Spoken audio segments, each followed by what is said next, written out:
Hanyuma rero n'amakuru turi bukomeze kugenda twibandaho ni ku munsi w'ejo habaye akanama k'umutekano kuri Repubulika Iharanira Demokarasi ya Kongo.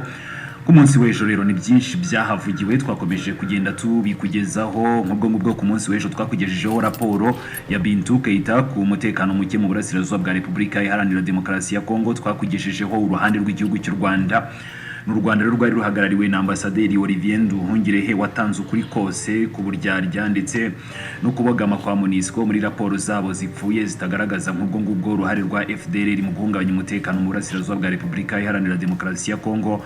Ni raporo zitagaragaza uko abaturage bo mu burasirazuba by'umwihariko abavuga ururimi rw'ikinyarwanda nabo mu bwoko bw'abatutsi bakomeje kugenda bakorerwa ihohoterwa.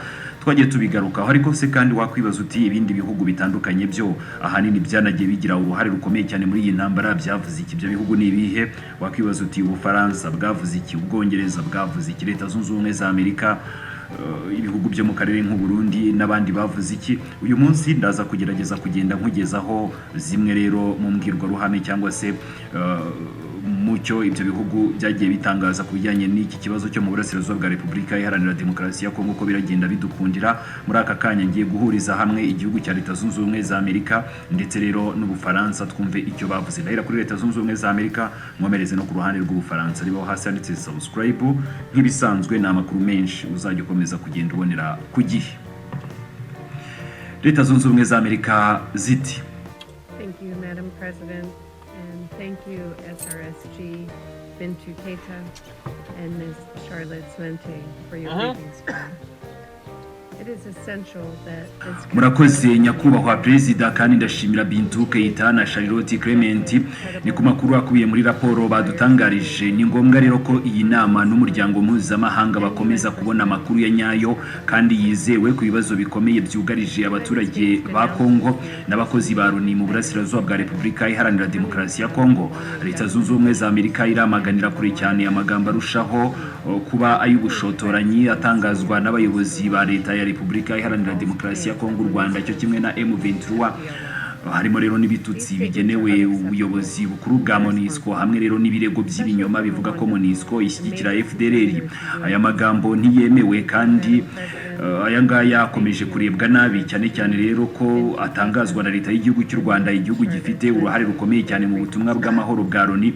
Harimo rero no kuba u Rwanda ruza mu myanya yo hejuru mu buyobozi. Leta Zunze Ubumwe za Amerika iramagana bikomeye cyane ibikorwa bikomeje byo kwaguka kwa M23 mu burasirazuba bwa Kivu y'Amajyaruguru ndetse na Kivu y'Amajyepfo. Turashimira uruhare rw'impande zose mu cyemezo cya EAC SADC, cyane cyane rero kwiyemeza kongera guhagarika imirwano bidatinze, kandi tukaba twizera ko bizagerwaho mu gihe cya vuba. Ariko kandi gushyira umukono ku masezerano ni intambwe ya mbere gusa, ndetse no kuyashyira mu bikorwa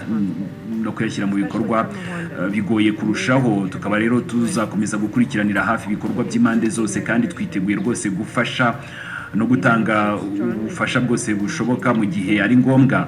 Nk'umuterankunga wa mbere w'amafaranga cyangwa se mu bijyanye n'amaboko wa MONUSCO, Leta Zunze Ubumwe za Amerika zifite inyungu mu mikorere ya Loni cyangwa se MONUSCO. Iyi misiyo igomba rero kwemerwa kandi igakomeza kugenda neza nta nkomyi, ndetse no gushyira mu bikorwa inshingano zayo mu bice bigenzurwa na M23. Turasaba M23 guharabika MONUSCO ndetse no gufungura ikibuga cy'indege cya Goma na Bukavu nta mananiza. Tumenya rero rwose uruhare rwa MONUSCO ko ishobora kugira mu gushaka umuti w'ikibazo mu burasirazuba bwa Repubulika Iharanira Demokarasi ya Kongo, kubera ubunararibonye bwa MONUSCO, inshingano zayo ndetse n'ibikorwa remezo byayo. MONUSCO ifite ubushobozi bwo gufasha mu ishyirwa mu bikorwa ry'amasezerano y'amahoro cyangwa se igisubizo cyumvikanweho, nk'uko rero yabikoze kenshi mu mateka yayo. Ariko kandi igihe hatariho ihagarikwa ry'imirwano rirambye cyangwa se uburenganzira bwa MONUSCO bwo kugenda nta nkomyi, ingabo za Loni ntizishobora rwose kuva mu bigo byazo. Ni mu gihe M23 ikomeje guhohotera uburenganzira bwa muntu mu mujyi rwagati wa Goma. Iyi situation cyangwa se iki kibazo ntabwo gishobora gukomeza gutya niba rero MONUSCO itabashije gushyira mu bikorwa inshingano zayo zo kurinda abasivile mu bice bigenzurwa na M23. Nk'abagize rero iyi nama tugomba gusuzuma amahitamo yose, harimo rero kongera gusubiramo inshingano z'iyi misiyo kuko rero zitakijyanye rwose nuko ibintu birimo kugenda uyu munsi.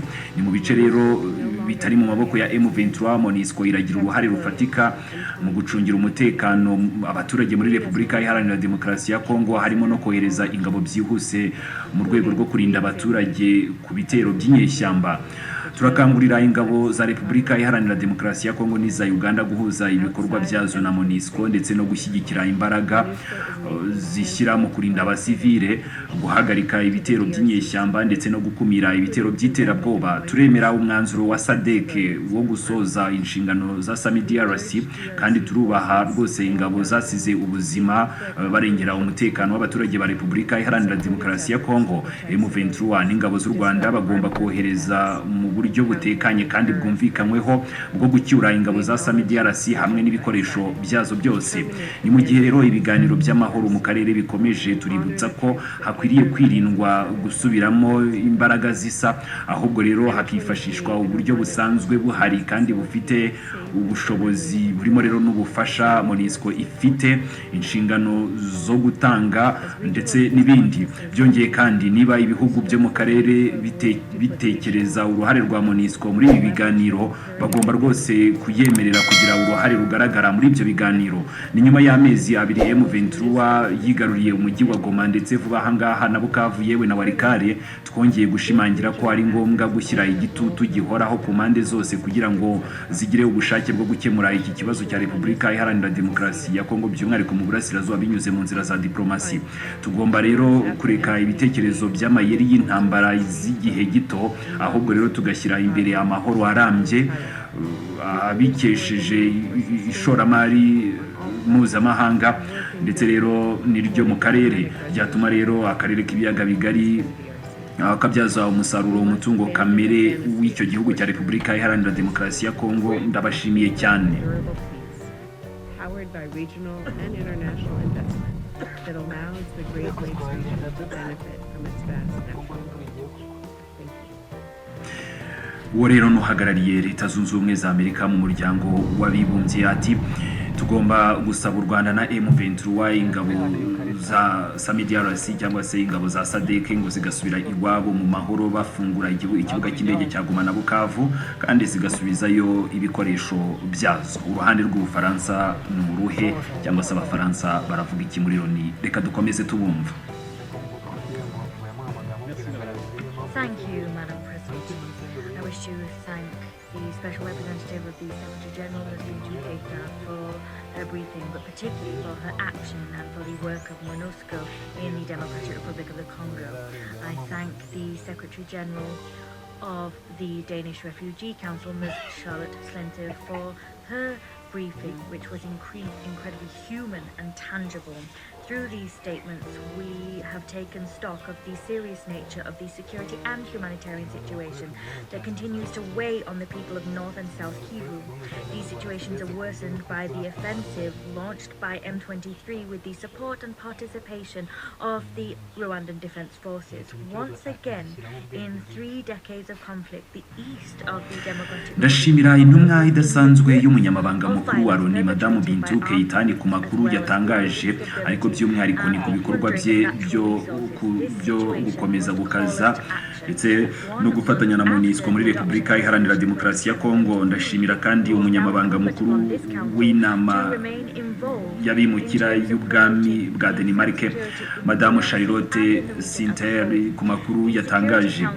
Yari yuzuyemo rwose ubuhamya bwimbitse kandi bwumvikana. Aya magambo yatweretse ubukana bw'ikibazo cy'umutekano rwose cy'imibereho mibi ikomeje kugenda yiyongera y'abaturage ba Kivu y'Amajyaruguru na Kivu y'Amajyepfo.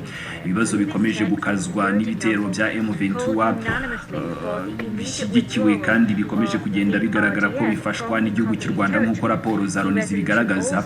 Ni mu gihe cy'imyaka 30 y'intambara, uburasirazuba bwa Repubulika Iharanira Demokarasi ya Kongo bukomeje kuba mu maboko y'ubugizi bwa nabi bw'inyeshyamba, kudatekana kw'igihe kirekire ndetse no gusahura umutungo kamere. Iki kibazo rero kigomba mu by'ukuri kuduhagurutsa ngo dukore uko bikwiriye. Ni nyuma y'ukwezi hafashwe icyemezo cy'2773 ni inshingano rwose y'iyi nama kuguma mu cyerekezo cyo kwimakaza amahoro n'umutekano muri Repubulika Iharanira Demokarasi ya Kongo no mu karere kose muri rusange.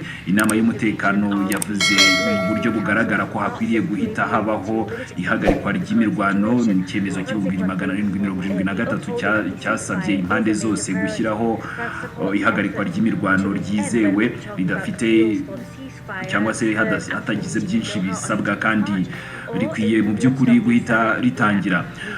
Uru rwandiko rero rwemejwe n'inama y'umutekano rurasaba byihutirwa ko ingabo z'u Rwanda zihita zivana abasirikare bazo ku butaka bwa Repubulika Iharanira Demokarasi ya Kongo. Icyemezo kandi kibutsa ko amategeko mpuzamahanga agenga uburenganzira bwa muntu agomba kubahirizwa ndetse hagomba no kwemezwa uburyo bwagutse butekanye kandi butagira imbogamizi bwo kugeza ubutabazi bwose bukenewe ku baturage, harimo rero n'ifungurwa ry'ikibuga cy'indege cya Goma. Izi mpuruza rero ni ingenzi cyane uyu munsi nk'uko zari zikenewe mbere. Hakenewe rwose intambwe yihuse kwishyirwa mu bikorwa ry'icyemezo cy'2773. Buri munsi rero hakomeje kuba imirwano ku rugamba, abaturage bakomeje gukorerwa ibikorwa by'ubugizi bwa nabi. Ihohoterwa ry'uburenganzira bwa muntu n'ihohoterwa rishingiye ku gitsina bikomeje kwiyongera ku kigero gikabije. Hari ibyago by'uko rero akarere k'ibiyaga bigari gashobora kwibasirwa n'intambara ikaze. Inama y'umutekano ntishobora rero kwibanda gusa kuri iki kibazo gihari ubu ngubu. Kubw'ibyo rero kubahiriza ihagarikwa ry'imirwano ni ingenzi cyane. Ubufaransa bushyigikiye imbaraga zigamije kugera kuri iyo ntego, yaba rero inyandiko zisaba ihagarikwa ry'imirwano zakozwe nyuma y'inama yabereye i Doha ku wa 18 Werurwe cyangwa se ibikomeje gukorwa mu rwego rw'intambwe zafashwe na EAC SADC. Ihagarikwa rero ry'imirwano rigomba gushyirwa mu bikorwa kugira ngo imirwano irangire maze abaturage bo mu burasirazuba bwa Repubulika Iharanira Demokarasi ya Kongo bareke gukomeza kubabarizwa muri ibyo bibazo. Ibiganiro bigomba rero gukomeza kugira ngo habeho intambwe ifatika iganisha ku iherezo ry'imirwano. Ni muri ibyo rero inzira za diplomasi zo mu karere zigira uruhare rukomeye cyane mu gukemura iki kibazo, kandi rero bigomba kugera ku bisubizo bifatika. Ubufaransa bwashyigikiye rwose inzira za Rwanda na Nairobi, kandi rero buzaguma muri izo nyungu z'imbaraga zazo zose ni mu karere zigamije igisubizo kirambye kuri iyi ntambara, harimo rero n'umurongo wa EAC na SADC. Dushyigikiye rwose guhuza izi ntambwe z'ibikorwa bya Loni, imiryango itegamiye kuri leta n'abagore bagomba rero kugira uruhare rwose muri ibi biganiro. Ndashimira ubwitange bwa Angola n'umukuru w'icyo gihugu Joao Manuel Gonzalez Lorenzo yakoze cyane rwose kugira ngo habeho ibiganiro byo gushyiraho inzira ifatika z'igisubizo cyumvikanyweho, hagamijwe rero kwirukana burundu ingabo z'u Rwanda no kurandura FDLR yakomeje gukorana na leta ya Repubulika Iharanira Demokarasi ya Kongo. Ibiganiro bigomba gukomeza binyuze muri SADC. Tugomba gukomeza kuba hafi kuri iyi ntambwe ikomeje kugenda iterwa. Ndashimira uruhare rukomeye cyane rwa MONUSCO. Inshingano za MONUSCO zikomeje guhinduka uko umutekano ugenda urushaho kuzamba. Uburenganzira bwayo bwo kurinda abasivile ugomba rero kubahirizwa mu bice byose ikoreramo. MONUSCO ifite ubushobozi bwo kugenzura iyubahirizwa ry'amasezerano y'amahoro igihe izaba ikomeje urwo rugendo. Igihugu rero cyashyizwe kuri MONUSCO kigomba guhita mu by'ukuri ni igitutu cyashyizwe kuri MONUSCO kigomba guhita gihagarara kugira ngo ibyo bishoboke inakomeze gukora inshingano zayo. Ibitero rero bigabwa ku ngabo z'amahoro za Loni bishobora kuba rero byafatwa nk'ibyaha by'intambara. Ibyo rero ntabwo byemewe habe na gato. Nuko bikwiye rero kugenda ko imbogamizi zose zibuza MONUSCO kugenda uko ishaka cyangwa se yisanzuye mu nshingano zayo zigomba gukurwaho. Madamu Perezida, gukemura amakimbirane yo mu karere k'ibiyaga bigari bisaba ko impande zose zigira uruhare mu bwizerane n'ubwuzuzanye, zishingiye rero ku myumvire y'uko nta gisubizo cy'intambara gishobora gukemura iki kibazo. Igisubizo kandi gisaba ko iyi nama iguma yiteguye kuri iki kibazo igakorana bya hafi n'imbaraga z'akarere. Dushyigikiye ibikorwa by'iyi nama mu rwego rwo gusubiza Repubulika Iharanira Demokarasi ya Kongo ubusugire n'ubwigenge bw'ubutaka bwayo ndetse no kwimakaza ituze mu karere no ku isi hose. Dushyigikiye byimazeyo MONUSCO n'ubuyobozi bwayo burimo nyakubahwa Madamu Bintou Keita. Murakoze cyane. Restrictions placed on MONUSCO's freedom of movement or the discharging of its mandate. Madam President, the resolution of the Great Lakes conflict means that all parties must be involved in good faith, bolstered by the conviction that there is no military solution. A solution also required the continued involvement of this council, closely connected with regional efforts. We support the council's work in order to restore the sovereignty and territorial integrity of the DRC and promote stability across the region as well as peace. We fully support MONUSCO and its head, Bintou Keita. I thank you. I thank the representative of France for the statement. Ngubwo rero Ubufaransa nkibutsa ko u Rwanda inshuro zose bitandukanye n'ibi birego byavuzwe na Leta Zunze Ubumwe za Amerika n'Abafaransa, u Rwanda inshuro zose rwarabihakanye rwivuye inyuma, ndetse no ku munsi w'ejo Olivier Nduhungirehe yabasubije agaragaza ko u Rwanda rwashyize ingamba z'ubwirinzi ku mupaka. Ntabwo abasirikare b'u Rwanda bagaragara muri Repubulika Iharanira Demokarasi ya Kongo. Izo ngamba zashyizweho kubera ibitero bya hato na hato bituruka muri Repubulika Iharanira Demokarasi ya Kongo bikagabwa ku baturage b'igihugu cy'u Rwanda n'ibikorwa remezo by'igihugu cy'u Rwanda ahanini byibasira ibikorwa by'ubukerarugendo. Olivier Nduhungirehe ku munsi w'ejo yarabisobanuye mu buryo burambuye. Ni ikiganiro nacyo wasanga kuri uyu muyoboro wacu. Mukomeze mugire ibihe byiza, turakomeza tubane muri izi mbwirwaruhame zavugiwe muri MONUSCO.